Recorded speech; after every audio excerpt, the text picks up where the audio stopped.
Under the Speaker's announced policy of January 9th, 2023, the gentlewoman from Illinois, Mrs. Ramirez, is recognized for 60 minutes as the designee of the Minority Leader. Thank you, Mr. Speaker. I ask unanimous consent that all members have 5 legislative days to revise and extend their remarks and include extraneous materials on the subject of my special order. Without objection. Thank you, Mr. Speaker. Mr. Speaker, the housing crisis impacts us all. Regardless of whether you live in a city, you live in a suburb, or a rural town, many Americans are concerned about their housing stability. Homelessness has risen every single year since 2017, and the shortage of available and affordable housing has only worsened. High interest rates and student debt has made the American dream of homeownership out of reach and impossible for too many. Severely underfunded programs are unable to tackle the most critical issues facing our communities in a meaningful way. And wages, they're just not keeping pace with rising housing costs. The human right to housing is more than a slogan and more than just 4 walls and a roof over someone's head. The human right to housing means realizing safety and stability and dignity through housing.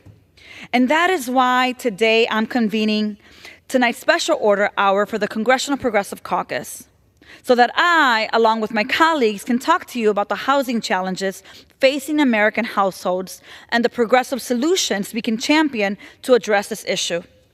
You know, solutions like bridging the gap between income and housing costs, and expanding and preserving the supply of affordable, accessible rental homes for people with the lowest incomes, providing emergency rental assistance to households in crisis, strengthening and enforcing renter protections, opposing efforts to undermine housing first and criminalize homelessness.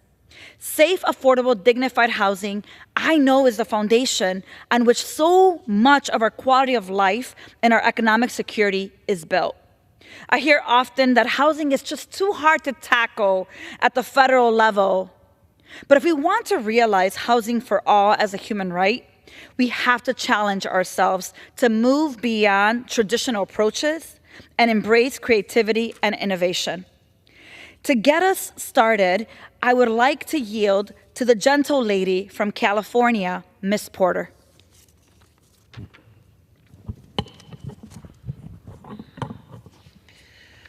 My son Paul broke my heart with a question. He asked, "Mom, will you come visit me when I grow up and live outside of California?" "Why would you want to live out of state?" I asked. It wasn't that there's somewhere else he'd rather be. He was just a teenager already worrying that he wouldn't be able to afford to live where he grew up. He's right to be worried. We all face a big cost of living problem. Housing has become too expensive and affordable housing altogether too scarce. The National Low-Income Housing Coalition estimates that there is a nationwide shortage of more than 7 million affordable homes. That's not just a problem, it is a full-blown crisis. Washington has bungled this for decades, and nothing is changing. Earlier this year, bipartisan House and Senate leaders promised, quote, the biggest investment in housing that Congress has made in 35 years, until the deal fell apart. We're back to solving yesterday's problems tomorrow, maybe. Washington insiders might not have a plan, but I do. Let's start with the easiest step. Let's create a housing committee. We currently lump housing issues into the Financial Services Committee, a body focused on Wall Street, banking, and financial markets. But housing is about so much more. It's about shelter. It's about well-being. It's about opportunity, not just about Wall Street profits. Housing should have a dedicated committee. And then Republicans and Democrats on that housing committee must work together to do three related things. First, increase the supply of housing. Second, make housing easier to build. And third, make housing more affordable. Believe it or not, the supply part is pretty easy. Republicans and Democrats alike actually want to increase our housing supply. You don't have to take my word for it. Look at the Affordable Housing Credit Improvement Act, which would enhance tax credits to build 2 million homes over the next decade. It is publicly supported by 111 Democrats and 111 Republicans. So let's pass that. And then why stop with tax credits? Let's unleash private capital for home construction by guaranteeing and securitizing the construction of 1 to 4 unit starter homes, just like the government already does for big apartment buildings built by Wall Street real estate firms. Those are the steps that we need to take to invest in our housing supply. But actually building those homes is still too challenging, and it shouldn't be. Stick and brick homes are expensive. Manufacturing costs have gone down in virtually every industry, except home building. So why aren't we copying and learning from what worked in other industries? Imagine a home built, at least in part, from 3D printed materials. Congress can invest in this type of technology and reduce building costs by over 30% just by thinking creatively. And all levels of government should be partners in creative thinking. Congress should reward counties and cities that take steps to make their building and zoning requirements more flexible. And the federal government should release some of its unused land so we can build homes on it. With these simple steps, we can build way more affordable homes and get those financed and built. Then we just need to figure out how to make them affordable to own. One problem is that hedge funds have been scooping up all of the affordable homes, especially starter homes. We need to pass the End Hedge Fund Control of American Homes Act and tax Wall Street investors that purchase hundreds of homes solely for profits. Houses should be for homeowners and mom and pop landlords, not Wall Street companies looking to drive up their profits. And with the money we make from that bill, we can invest in down payment assistance for first-time home buyers. Often the biggest thing stopping people from owning a home is not having the cash to pay upfront for the down payment, even if they can afford the regular payments on that mortgage. Down payment assistance will solve that. Folks, this is what a plan looks like. Congress just doesn't have one. The United States did not wind up with a shortage of nearly 7 million affordable homes overnight. Our housing crisis is the gradual consequence of leaders in Washington being asleep at the wheel for over 30 years. Well, Congress needs to wake up. Lowering people's housing costs isn't pie in the sky. We have done it before. We did it through the GI Bill for service members, and we can do it again for all Americans. That's what we need from Washington, and I'll keep pushing to get it done. I yield back to the gentlelady. Thank you, Congresswoman Porter. I could not agree with you more, and today this is why we are doing the special order hour on housing. We need our Congress to wake up. Mr. Speaker, can you imagine we're wrapping up session and you had nowhere to go? You didn't have a place that you can lay your head tonight. You had no roof over your head on the coldest day in the year. Let's assume we were in January. The reality is that on any given night in America, more than 600,000 people experience homelessness. And nearly half of these individuals, 250,000, sleep outside. In Illinois, the average age of someone experiencing homelessness is not 55, it's not 65, it's not 70, it's just 9 years of age. Can you imagine having a grandchild, a son, a sister, a niece, not having where to sleep at the age of 9? Homelessness is increasing across the country because more and more hardworking families and individuals are struggling to make ends meet. And in the richest country in the world, rents are far too expensive, wages are way too low, and decades of failed housing policies have left us to this point. For example, the National Low-Income Housing Coalition has found that a full-time worker must earn $28.58 per hour to afford a modest 2-bedroom apartment. That doesn't get much better for a modest 1-bedroom apartment because a person would have to earn $23.67 to afford it.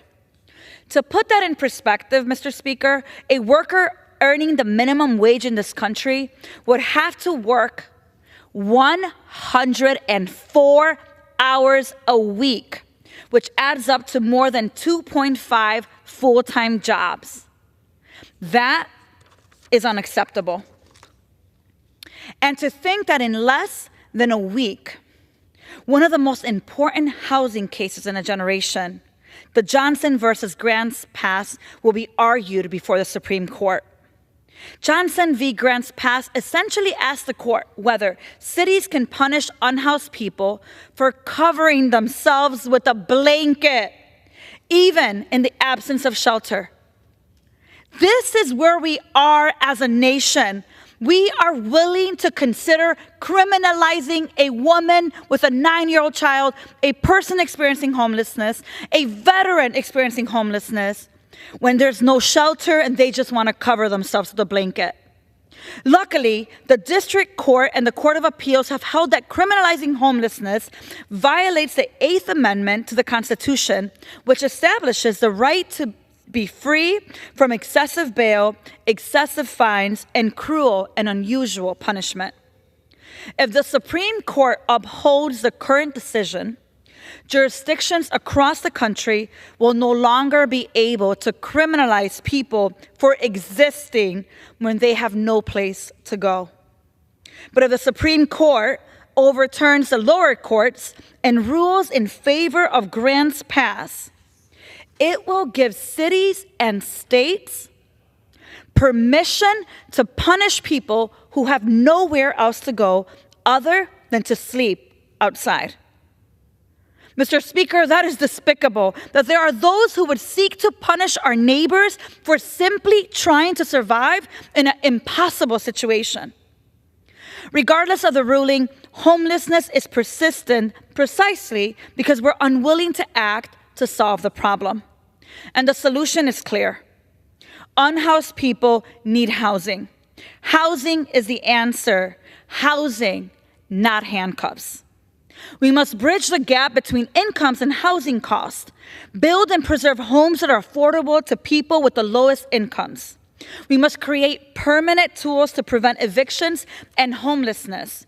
And we must strengthen housing first policies, including permanent supportive housing and rapid rehousing, which are evidence-based. Because studies, they show that for permanent supportive housing, a rate of up to 98% of households retain their housing after a year. 98%. And for rapid rehousing, that's about 75%, and 91% of households remain housed a year after being rapidly rehoused. And because we, in Congress, hold the power of the purse, we have a duty to provide adequate funding for proven housing programs and new or innovative revenue sources to support proven housing programs. Look, prior to coming to Congress, I spent 20 years providing social services and working on policy for the unhoused population in Chicago. I witnessed firsthand the multi-layered effect of not having a stable home on our unhoused neighbors, the health outcomes, the access to education, economic development, and more. And bottom line, there are many proven and data-backed solutions to homelessness. We have no excuse. The answers are there. We just haven't had the will to enact them. Arresting or otherwise punishing homeless folks, veterans, children is not a solution. And jails and fines make the cycle of homelessness worse by taking resources away from housing and support. It's not only a bad policy, it's cruel. Advocating for housing, not handcuffs, is how we lead the progressive fight for housing as a human right. And the 3rd District, Mr. Speaker, in Illinois, has inspiring leaders who have been leading the fight for housing justice. And it is why, Mr. Speaker, today I rise to honor Robert M. Adams and Dirk Enger. These are 2 combat veterans who embody the essence of compassion and service. After years of providing assistance to service members, returning to civilian life, Robert and Dirk opened the Midwest Shelter for Homeless Veterans to help veterans suffering from homelessness. Since 2000, the Midwest Shelter for Homeless Veterans has been a beacon of hope, providing vital support to our veterans in DuPage. From affordable housing and employment assistance to service outreach, Robert and Dirk's dream is that no veteran is left behind when it comes to care and services they earned and they deserve.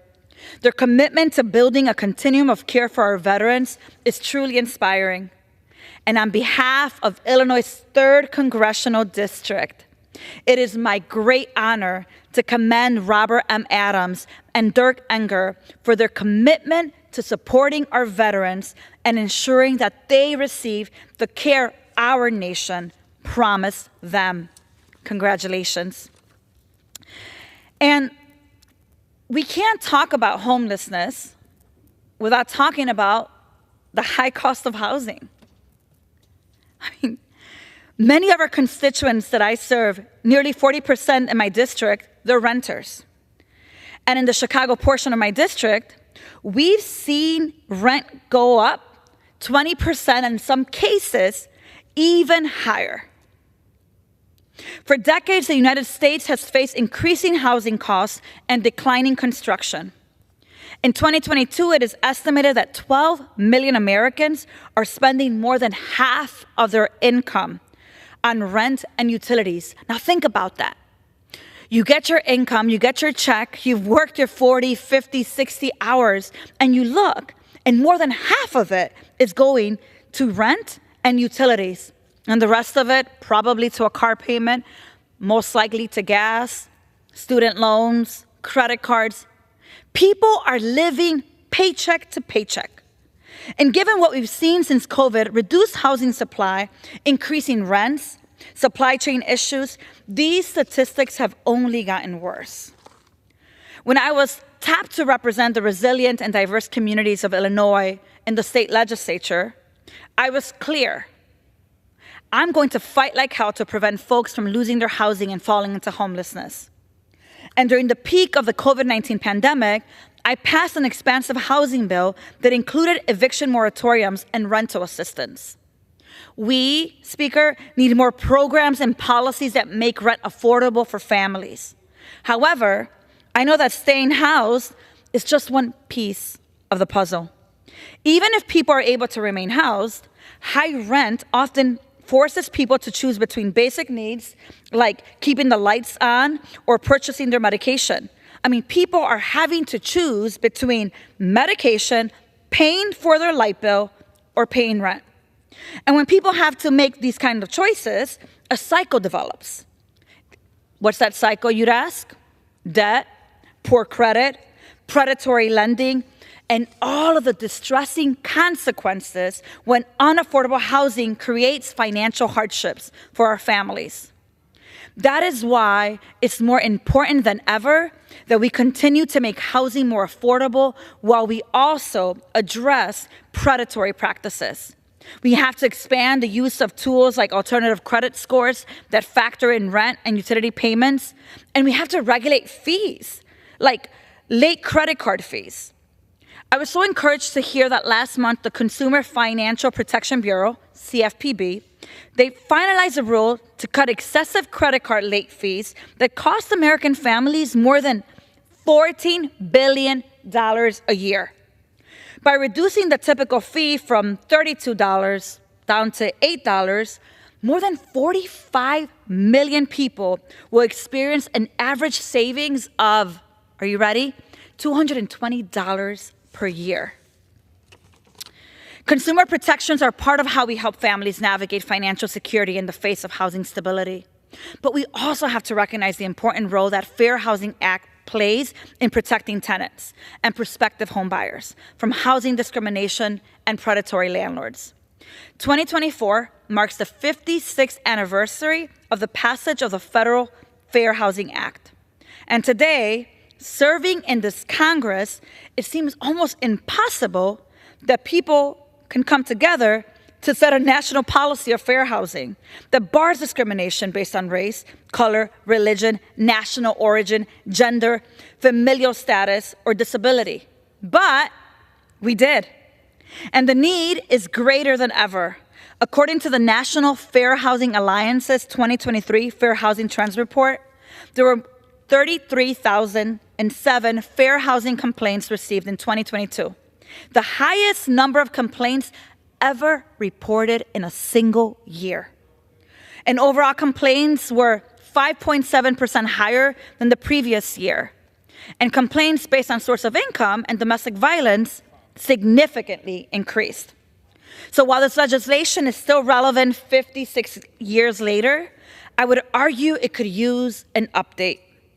In Illinois, the Human Rights Act, which is 45 years old this year, also bars discrimination in housing based on sex, including sexual harassment, age, ancestry, marital status, military status, unfavorable discharge from military service, sexual orientation, gender-related identity, order of protection status, arrest record, source of income, or immigration status. And here's what I know. If housing is a human right, then we must root out housing discrimination and predatory practice whenever we find them.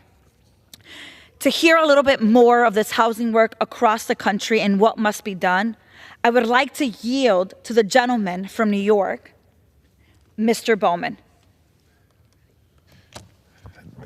Thank you so much, Representative Ramirez, for your leadership, and thank you for yielding. Dear America, the rent is too damn high. I repeat, the rent is too damn high.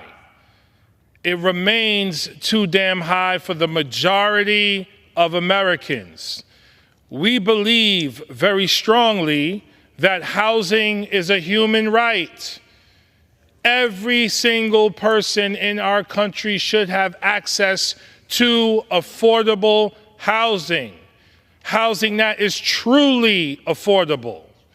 If you work full-time in our country, you should be able to afford clean, respectful, dignified, adequate housing. And no American should spend more than 20% of their salary towards rent and or mortgages. In my district, you have people paying 30, 40, 50, 60, even 70% of their salaries towards rent. How can you afford transportation? How can you afford childcare? How can you afford education or to get your child tutoring or to take additional courses for yourself? How can you afford to put your child in martial arts or science or arts or music programs when the majority of your money is going towards rent? In Westchester County, where the majority of my district resides, you need to make $40 an hour to afford a modest 2-bedroom apartment. That means working 2.6 minimum wage jobs. And you will not have discretionary income. And you will not have an exemplary quality of life, which should be the goal of this Congress. to make sure that everyone in our country has their basic needs met, beginning with housing.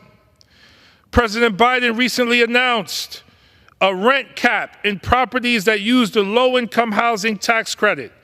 That's a huge help for millions of Americans. Thank you, President Biden. Huge shout out to you.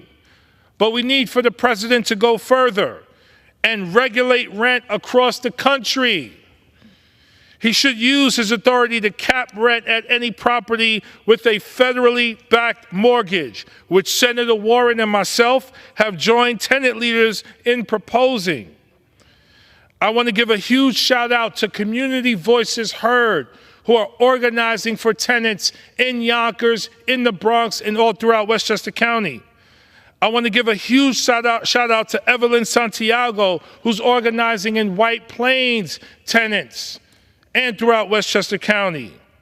Shout out to Jeanette Garcia, who's working and organizing with United Yonkers for tenants' rights.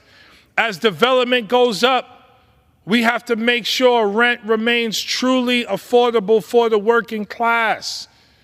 And we should not be allowing the displacement or the gentrification of the most vulnerable in our communities.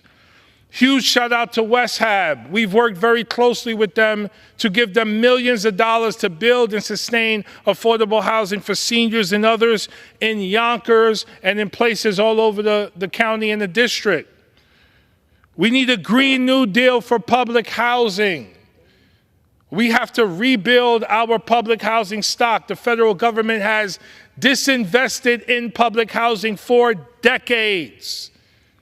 And over the last 10 years, not a dime given to public housing. We need new public social housing in alignment with our climate goals. We also need to support Representative Omar's bill, the Housing for All Act, to invest $1 trillion over the next 10 years to make sure everyone has a home. And for those who are unhoused and may need supportive housing, we need to build that too. America used to be the country of big ideas, but we need to make sure we implement these big ideas for marginalized people and marginalized communities, because housing is a human right and the rent is too damn high. And we still have so many people in our country, millions, not just unemployed, but underemployed. Underemployed. Housing costs are through the roof. Food costs are through the roof. Utilities costs, ay Dios mío, through the roof. Can't afford childcare. We are creating a permanent underclass because we do not have a bold vision as a United States Congress. The only way our democracy is going to work for everyone is if we focus on equity. Step one in focus on equity is making sure everyone has a clean, dignified, respectful, clean energy home. That should be our goal. That should be our mission. And thank you, Representative Ramirez, for your leadership and vision for housing in our country. Your leadership in Chicago and all throughout the state of Illinois and this country is astounding. You inspire women across this country. You inspire Latinas across this country. You inspire people of color across this country. You inspire me. I am a sophomore representative. You are a freshman, and I look up to you. Please continue to share your bold vision with the people of America. Thank you, and I yield back. Thank you, Congressman Bowman. And you are absolutely right. Ay Dios mío, the rent is too darn high. Today you've heard from members from California. You heard from Congressman Bowman from New York.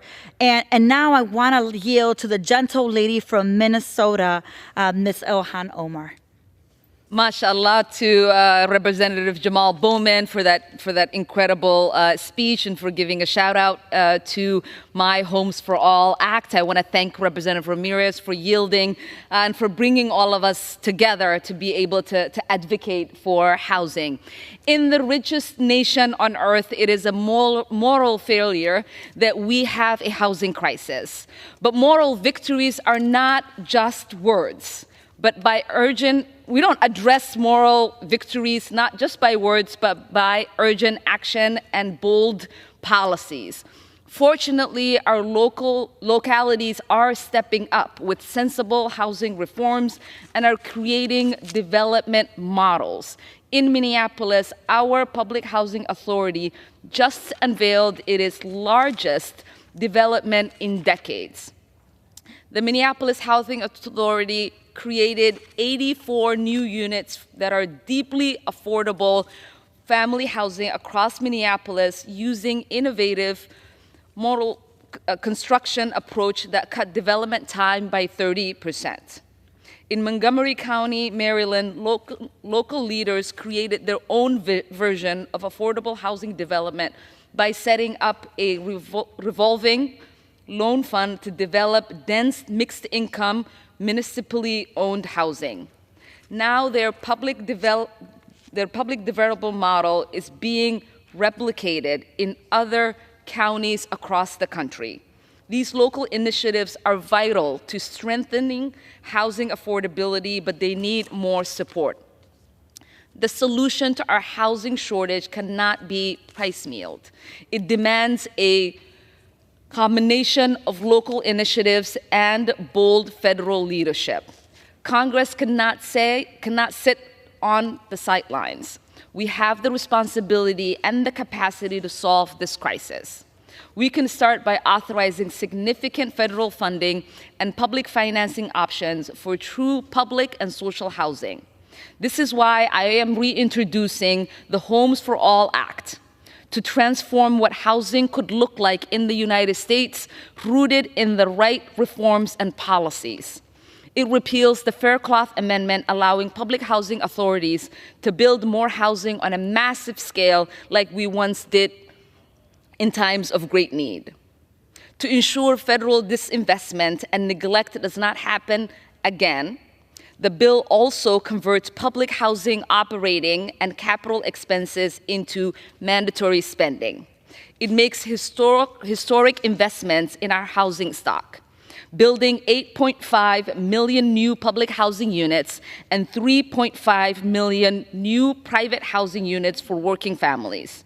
Finally, my bill would establish a fund to help localities develop pro-housing programs that can also prevent residential segregation and displacement. Congress needs to play a more active and direct role in strengthening our housing supply. This includes making sure that public and private dollars for affordable housing are used effectively and equitably by supporting local zoning reforms and robust tenant protections. Such policies can work together if crafted carefully. Last Congress, Senator Merkley and I introduced the Affordable Home Act to provide that comprehensive approach of ensuring housing construction and acquisition efforts are fair, inclusive, and sustainable. For renters and first-time homebuyers, this legislation provides robust funding for direct rental assistance and down payment assistance. This bill also establishes programs for a national right of first refusal and right to counsel and bans sources of income discrimination and no-clause evictions. For people experiencing homelessness, the bill provides billions of dollars in funding for permanent supportive housing and not only covering capital costs, but also expanding rental subsidies and wraparound services. For communities, the bill invests in innovative housing models, such as resident-owned cooperatives and community land trusts. My bills are only a couple of examples that could help guarantee housing as a human right. I am proud to share this floor with my dedicated colleagues who have championed housing policies that are centered on the needs of our communities and advocates. I also want to shout out Representative Esther Apache, Representative Aisha Gomez, Representative Mike Howard, and Representative Hodan Mohammed, who are leading the charge in the state of Minnesota to make sure housing is available for all. Everyone deserves access to a safe and stable place to live. Thank you so much to Representative Ramirez for your great partnership in this important fight, and I yield. Thank you, Congresswoman. The truth is, as I hear you talk, there are bills prepared to bring solutions to this issue.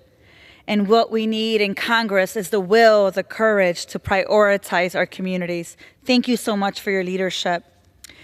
The work that we do can't be done without the people on the ground that are constantly working to make sure that the people that need to be seen are seen and heard.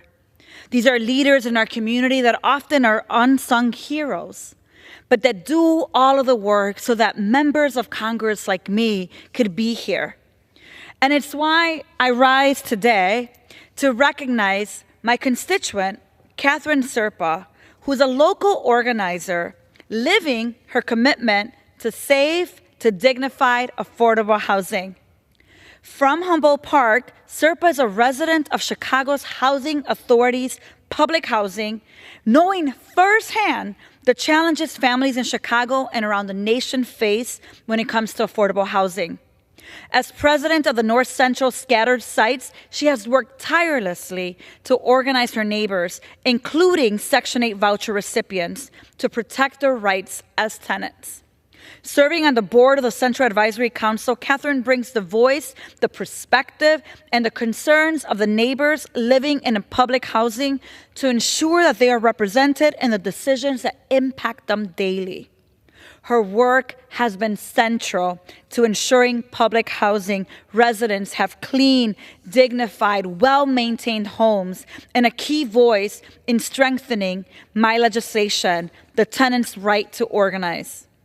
On behalf of Illinois' 3rd Congressional District, it is my great honor to commend Catherine Serpa for her contributions to our community and her commitment to housing for all. Thank you, Catherine. Congratulations. And, Mr. Speaker, I also rise today to commend my constituent, a leader, an inspiration, Jose Zayas, for his more than 5 decades of service and activism in our communities to realize housing as a human right. Jose's family migrated from Puerto Rico in the 1950s, and they moved into Lathrop Homes, a historic public housing development on the northwest side of the city. Jose made strong connections with his neighbors as he grew up, and he became a staunch defender of the community and a steward of the strong generational relationships built there. For years, progress to redevelop Lathrop Homes to provide hundreds more promised apartments has stalled. And while the fight has been long, Jose's leadership has been constant. He has been a committed advocate, testifying, marching, and calling for accountability. And as a Lathrop alumni leader, he has consistently held public officials accountable to do more to preserve and protect public affordable housing. On behalf of Illinois' 3rd Congressional District, it is my great honor to commend Jose Zayas for his leadership and commitment to fight for public and affordable housing for our communities. Jose, thank you. It is my honor to congratulate you with this congressional commendation. To continue to hear about the work that needs to be done around housing throughout the country and the ways that Congress can actually act, I'd like to now yield to the gentleman, my friend from California, Mr. Garcia. Thank you so much, Representative Ramirez. Mr. Speaker, our nation faces a severe housing crisis, and it's time for Congress to start working on real solutions for working families. Now, we know that we're facing a shortage of 3 million homes across the country. That's unacceptable. And the deficit has led to years of rising costs for every American. Housing is a human right, but today there are millions of people with no access to a safe home, no access to a stable home, and this is happening in cities and towns across America. And we know that millions more are at risk. In 2020, almost half of American renters were forced to spend more than 30% of their income just on housing. And 23% were forced to spend more than half their income on rent. We just know that rent is too damn high. Now, this is unacceptable, and it's the single biggest driver of our country's homelessness crisis. In places like LA County that I represent, and in communities across America, rents are going up and housing stock is becoming more and more difficult, and we know that working families and middle-class families have less and less access to not just buying a home, but even renting a home that they can afford. We know that our most vulnerable constituents are facing the most severe consequences of this crisis, and it impacts especially Black and brown and low-income communities across America. We also know this is a crisis for seniors, for people on a fixed income who can't keep up with skyrocketing housing costs. And it's impacting young people who are entering the job market and starting families, but realizing, sadly, that they'll never be able to afford a home. Now, for the past 70 years, being able to buy a home and build wealth has been the gateway to the middle class for millions of families. It's made the American dream possible for so many generations, but now we are allowing that American dream to crumble. The shortage of affordable housing is estimated to cost us approximately $2 trillion a year due to lower wages and productivity. We need to build more housing. And housing is a social justice issue. Housing is a climate issue. We know that communities that adopt smart housing policies can build more affordable housing. And not only does our federal government need to invest in more housing, in more vouchers, in more affordability, and focus on more not just local but national tenant protections, we also need to take a smart approach to growth. That's why last year I also introduced the People Over Parking Act to eliminate minimum parking requirements near high-quality public transit. Now, for those that don't know, parking minimums force property owners to create a certain number of spaces regardless of the needs of the people who live in those homes. In fact, parking minimums are oftentimes the single largest driver of housing costs across America, leading to less and less affordable housing. And additionally, many of these spaces go unused, even as the financial costs are passed on to renters and tenants, even folks that may not even own a car. We need to reduce parking minimums. We need to increase density across the country. We need to look at our zoning to ensure that we can spur more multifamily units and developments across neighborhoods and across communities in this country. And we must expand the low-income housing tax credit. We invest in housing that's affordable and accessible, and that's what the low-income housing tax credit can do. Let's pass common sense policies. Let's protect renters and tenants. Let's ensure that neighborhoods are for everyone and that folks have access to the middle class. Housing is a human right. Thank you, and I yield back. Thank you, Congressman Garcia. And you are absolutely right. The rent is too damn high. With skyrocketing inflation, increasing rents, tenants, like you said, are often finding themselves in a vicious cycle of being rent burdened and vulnerable to unfair housing prices. And while the Fair Housing Act and other non-discrimination work is critically important, we know most incidents of housing discrimination go undetected or they go unreported. Marginalized communities, especially non-native English speakers, new arrivals, immigrants, Black and brown people, can be afraid to speak out against unfair or discriminatory housing policies because they fear retaliation. And that is why the protection of tenant unions and tenant organizing rights are critical. Every tenant should be able to use their voice to address the concerns they have regarding their housing situation. And it's why I was proud to lead my friends and colleagues, Rep. Rashida Tlaib, Rep. Ayanna Presley, Rep. Jimmy Gomez, Rep. Greg Kassar, in the introduction of the Tenants' Right to Organize Act, a historic measure that protects and expands the community power, changing the landscape of housing for everyone. So what will it do? It protects the organizing rights of tenants with housing vouchers and tenants living in low-income housing tax credits, and it expands protections to mixed-status families and those who may not be eligible for tenants-based rental assistance. All tenants must have the right to organize, and protecting and strengthening tenant organizing and protecting tenants' union is just another way that we help people stay housed. I want to also give a shout out to Representative Norma Hernandez in the state legislature in Illinois, who has a identical bill in the state house to begin doing this work specifically in Illinois. Rep. Norma Hernandez, we are so grateful for your work. And the truth is that in parts of my district, gentrification is a dire threat to housing as a human right. It drives up housing costs, it displaces family, it destroys webs of relationships and communities' history. And that's why I'm so inspired of the work of Palenque LSNA, a predominantly Latina community-based organization in Illinois 3. Palenque's youth and mother leaders have fought to resist displacement and address gentrification by expanding community control of local land use and zoning.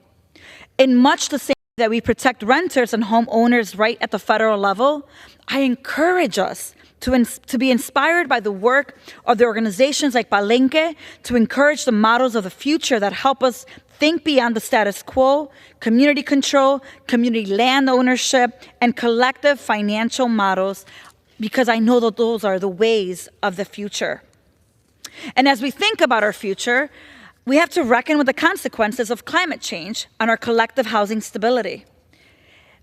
For instance, in my district, polar vortexes are more frequent and lower average temperatures that require more heat, which increase household energy consumption and associated expenses. And even if we stabilize rents and we make housing more affordable, we also have to address how climate change and climate inaction puts us all at risk. It is why we have to realize bold policy action and investments to secure the future of our public housing, prioritize climate and racial justice, and boost our economy and labor force. And it is why I'm proud to stand with Representative Ocasio-Cortez and Senator Sanders in introducing the Green New Deal for public housing, a bold solution to confront unprecedented challenges. The sweeping legislation aims to retrofit, rehabilitate, expand, and decarbonize the entire nation's public housing stock through an estimated $162 to $234 billion investment over the next 10 years. And while we must consider how we future-proof all our housing against climate uncertainty, we have to pay particular attention to ensure that the 1.6 million people who live in our nation's public housing are protected. Because, you see, working families continue to invest in our communities. They work, shop, eat, worship, learn, and play in our neighborhood towns. And they deserve to be rooted and deeply connected to the people and places that shaped them. And that includes the power to put down roots in the communities that they have lived.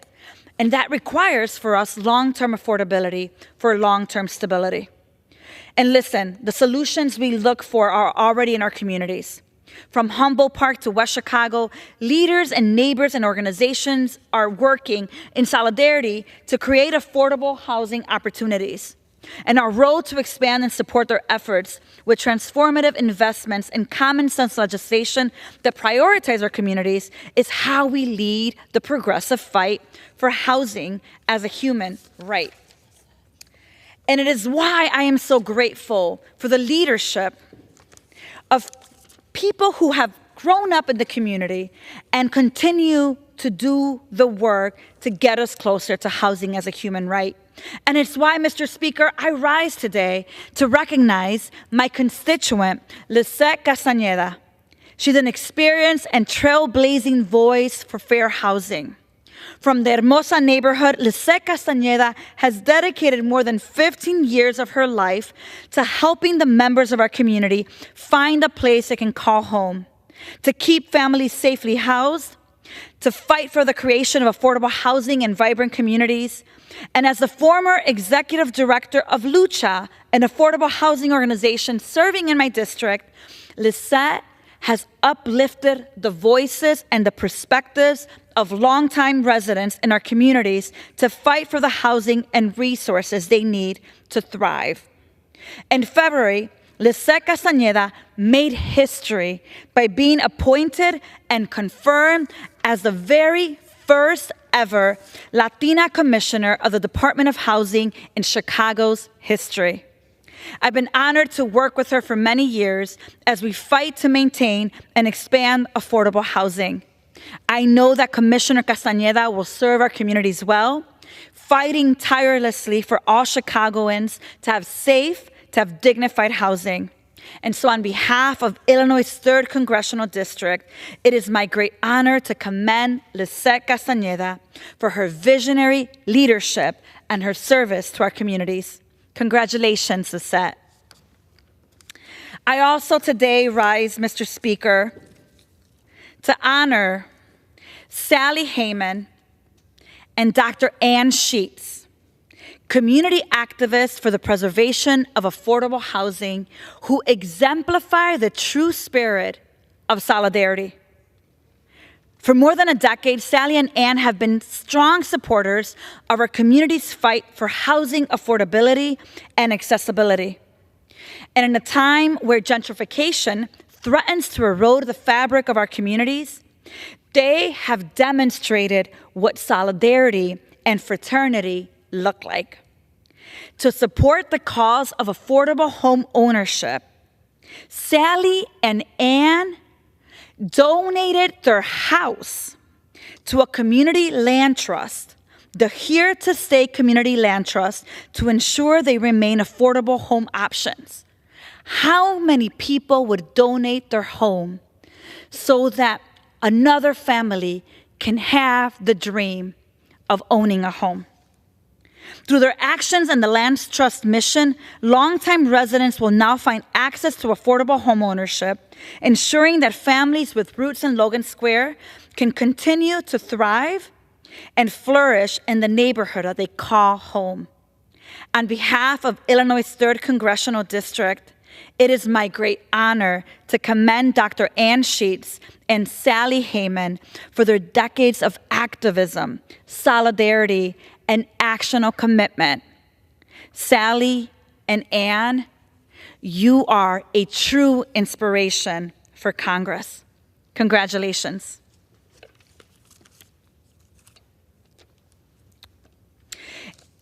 I've talked a lot today about the importance of addressing homelessness, not criminalizing people experiencing homelessness. We've talked about the importance of rental housing, creating it, and legislation that actually creates a solution. We certainly know that there's so much work to be done around home ownership, and this Congress has the ability, this Congress here, to actually make it possible for people to be able to have housing as a human right. Mr. Speaker, I thank my colleagues who have joined me tonight, the Progressive Caucus Special Order Hour, as we've talked about the progressive fight for housing as a human right. And tonight we've heard from courageous leaders about the work that they're doing. You heard about people in my district, leaders, inspiring leaders who are literally giving their life so that others can have housing as a human right. There is power in being rooted, and when we are rooted in ways that nurture safety, dignity, security, love, and joy, well, Mr. Speaker, we bloom. Our community blooms. Our neighborhoods bloom. This Fair Housing Month, I call us to reaffirm our commitment to homeownership as an accessible American dream, to housing for all, as a just social security, and to housing as a human right, regardless of race and gender.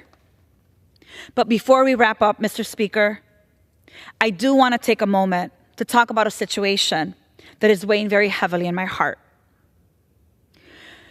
You see, for over 2 years, Ukrainians, their way of living and democracy have been under attack by a dictator, a warmonger, and an extremist. And while this country promised to stand by them, we have failed to deliver the aid they desperately need to protect their homes, to care for their wounded and sick, and to recover from Putin's attacks. To my Ukrainian constituents, whose families and hearts are still in Ukraine, Know that I stand ready to vote in favor of stand-alone legislation that provides assistance and humanitarian aid to Ukrainians.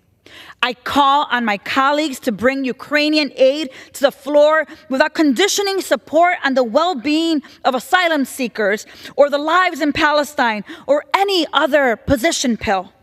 We have to support Ukrainian families without a delay, and we can do that today. As I wrap up, Mr. Speaker, I realize that today is a special day. That coming to Congress, and sometimes we have extended sessions, it means that we may be missing important days back at home. Well, today, April 17th, is a very important day for the love of my life. Today is the birthday of Boris Noel Hernandez, my better half. And in this Congress floor, I want to wish him a very happy birthday. I also want to thank the staff who worked so diligently to make sure that we can do this work, that we can move legislation. And I want to give a special thank you to Catherine Bray, who is working with me today, and to the leaders across the country, to the people that are just a moment from homelessness. Know that while I am here, and while the Congressional Progressive Caucus stands, we will fight like hell every single day until housing becomes a human right in this Congress, in this state, in this country. And with that, Mr. Speaker, I yield back. Under the Speaker's announced policy,